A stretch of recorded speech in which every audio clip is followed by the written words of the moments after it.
Estimados amigos de la oratoria y el liderazgo, les saluda Joel Espinosa Cepeda a nombre de la Asociación de Líderes de CIPAL del Perú, ALICEP. Hoy 23 de octubre del año 2011, año del centenario de Machu Picchu, nos encontramos en las afueras del Centro de Investigación de Psicología Aplicada Latinoamericana CIPAL, con el motivo de realizar una entrevista al fundador de esta magna institución, el licenciado Fidel Ríos Alarcón. Acompáñenme. Ayer se fue veloz y no hay mañana aún. Te entrego mi atención. Bien amigos, nos encontramos en la biblioteca José Antonio Encinas. Con nosotros está uno de los más destacados especialistas en el campo de la oratoria y el liderazgo, eminente maestro de la palabra y el pensamiento, fundador de esta magna institución CIPAL, institución dedicada a la formación de grandes líderes del Perú para el mundo. Con ustedes, el licenciado Fidel Ríos Alarcón. Para empezar, licenciado Fidel Ríos Alarcón, quisiéramos conocer un poco más sobre usted y empezar por dónde nació, en qué parte del Perú nació usted, licenciado Fidel.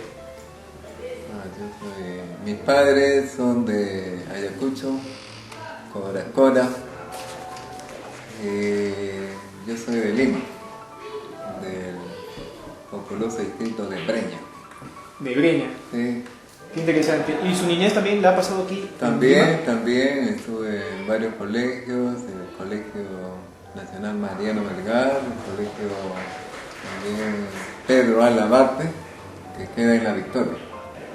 Remontándonos un poco a la historia, ¿qué nos podría decir sobre Fidel Ríos, pero en la época escolar? Ciertamente, guardo testimonios muy interesantes. Durante la primaria era una persona demasiado tímida, extremadamente tímida, que tenía miedo a todo el mundo, a mis compañeros, a mis profesores. Jamás, que yo recuerde, jamás me atreví a preguntar en el aula. Nunca. Jamás. Igual ocurrió en la secundaria. Es decir, la timidez se fue acentuando.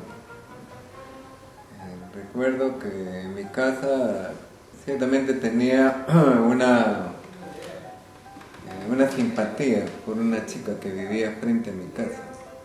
Y entonces, y a veces la chica salía a la puerta y yo no la podía mirar. No solamente eso, sino que cuando yo regresaba del colegio y observaba que la chica, que yo tenía simpatía por ella, ciertamente me gustaba mucho, y para que no me mire, yo regresaba a mi casa 2 o 3 horas después, porque si me miraba, yo como era muy tímido, sonrojaba, es decir, yo estaba como un tomate frente a la chica, ruborizado, muy ruborizado, y si se atrevía seguramente a brindarme algunas palabras, y yo no sabía qué contestar. Se me trababa la lengua, sudaba, transpiraba todo el cuerpo. Yo recuerdo varios pasajes de esas entrevistas. Nunca entonces tuve una respuesta buena, una respuesta positiva a las preguntas de una amiga. Y la única amiga que tenía, no tenía más amigos porque la persona introvertida, cohibida, timorata, es poco comunicativa. Y yo era el paradigma de la timidez. No había desarrollo personal y menos había desarrollo intelectual. En razón de que la timidez seguía desde una niñez. Como se sabe, la persona no nace tímida. Padres influyen mucho en la formación de sus hijos. Los padres son los profesionales de la profesión más importante del mundo. ¿Qué quiere decir? Formar a los nuevos seres. Y aún más, como mis padres eran provincianos y de extracción muy pobre, vendedores ambulantes, no había recursos económicos para el desayuno, para el almuerzo, y menos me iban a brindar la estimulación temprana que realmente necesitan los niños. Si yo realmente hubiera tenido estimulación temprana, no fuera un niño tímido. Siendo una persona tan tímida, tal vez extremadamente tímida, como usted nos ha comentado, ¿cómo le nace la idea de cambiar totalmente y dedicarse o emprender, ¿no?, el camino de liderazgo, la superación personal, la oratoria, que vence totalmente la timidez? Fue principalmente, claro, yo estudié terminar secundaria y estudié ciencia de la comunicación. En ciencia de la comunicación hay más tímidos de lo que uno realmente puede creer. Igual que en Derecho, por ejemplo, porque después estudié Derecho, me quedé a medio camino, después estudié en San Marcos, Ciencias Económicas, también no concluí, pero en Ciencia de la Comunicación seguía la timidez. De imaginarse un comunicador social tímido, paradójico, contradictorio. Claro. Ahora, como seguía la timidez y salvó de esta situación fue el director de la institución, la escuela Jaime Bausati Mesa, que hoy es una institución, una universidad de imagen, de mucho prestigio.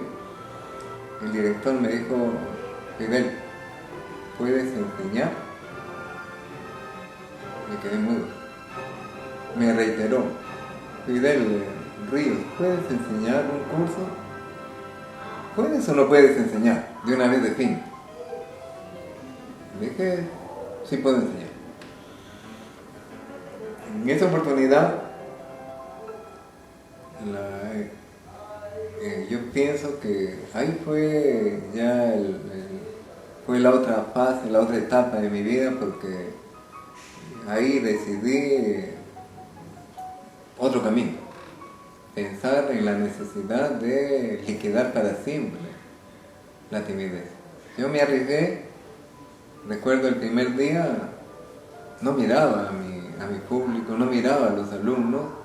Recuerdo que ese primer día, muy ruborizado, estaba más que un tomate, muy rojito. Antes había ingresado al aula y no miré a las personas, a mis alumnos.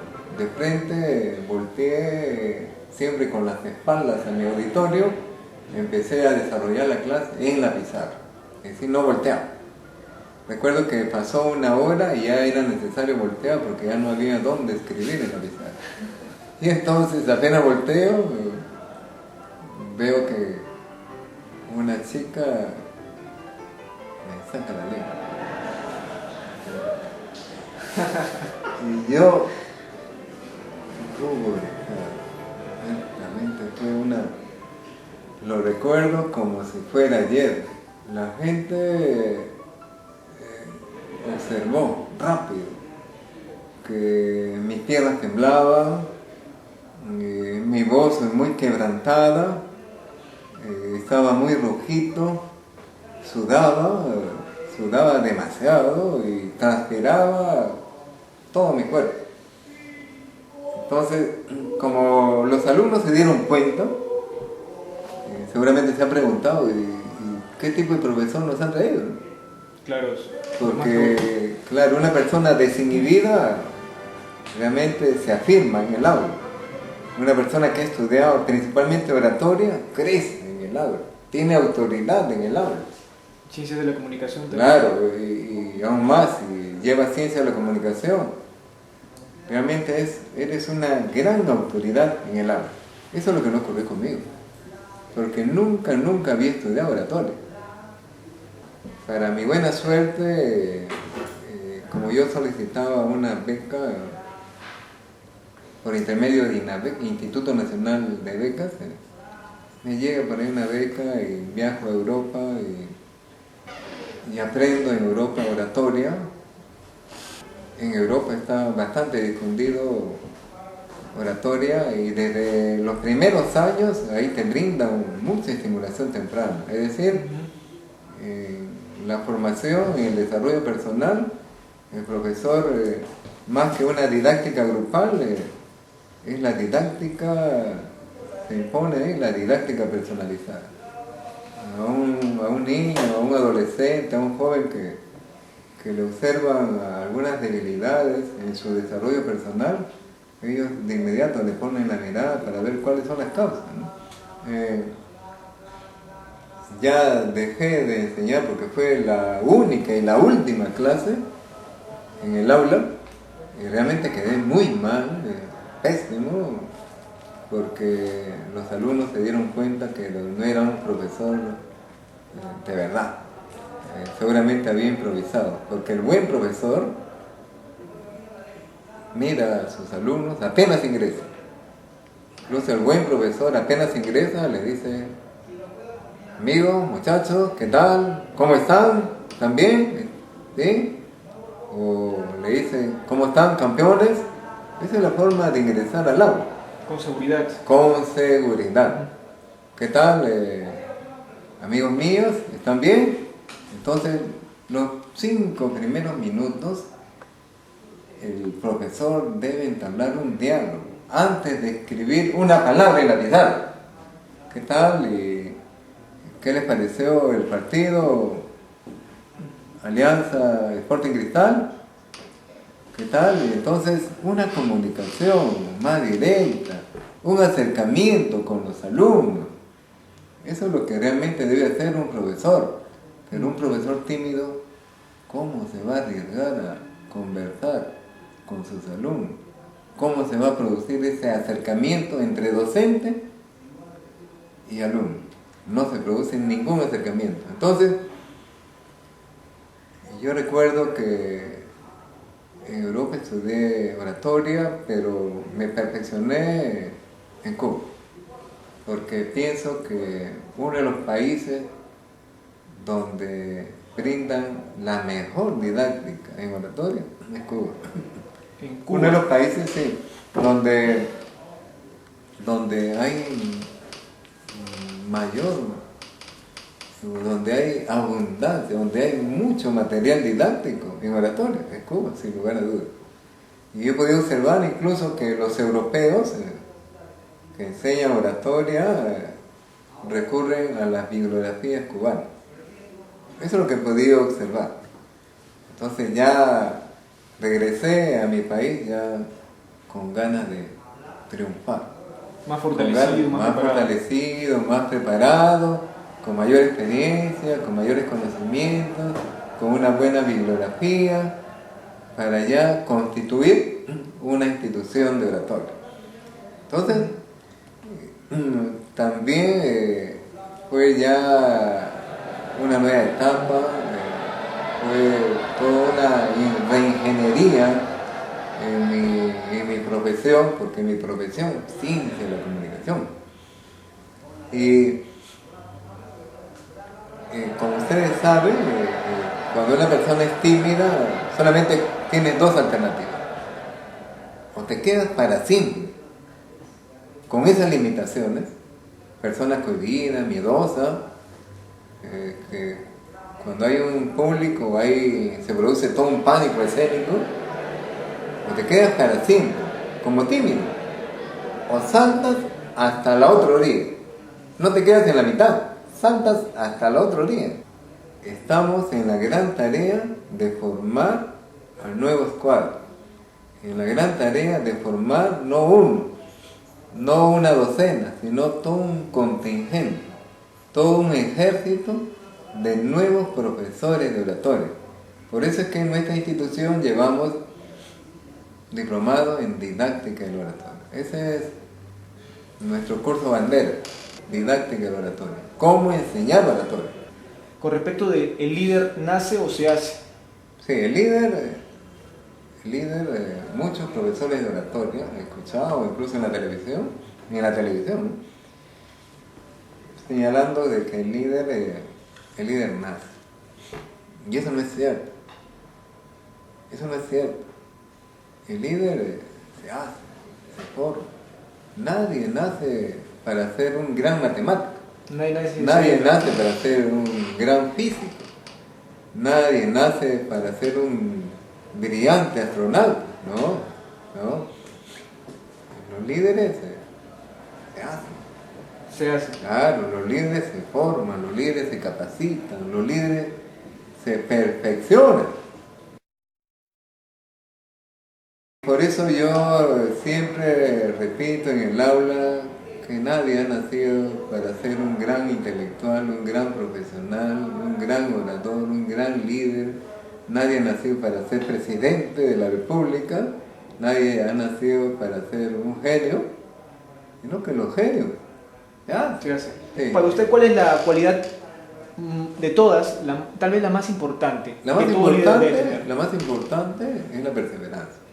Porque tú puedes tener un buen coeficiente de inteligencia. Ya en la niñez, incluso en la etapa de gestación, tu madre te dio estimulación temprana.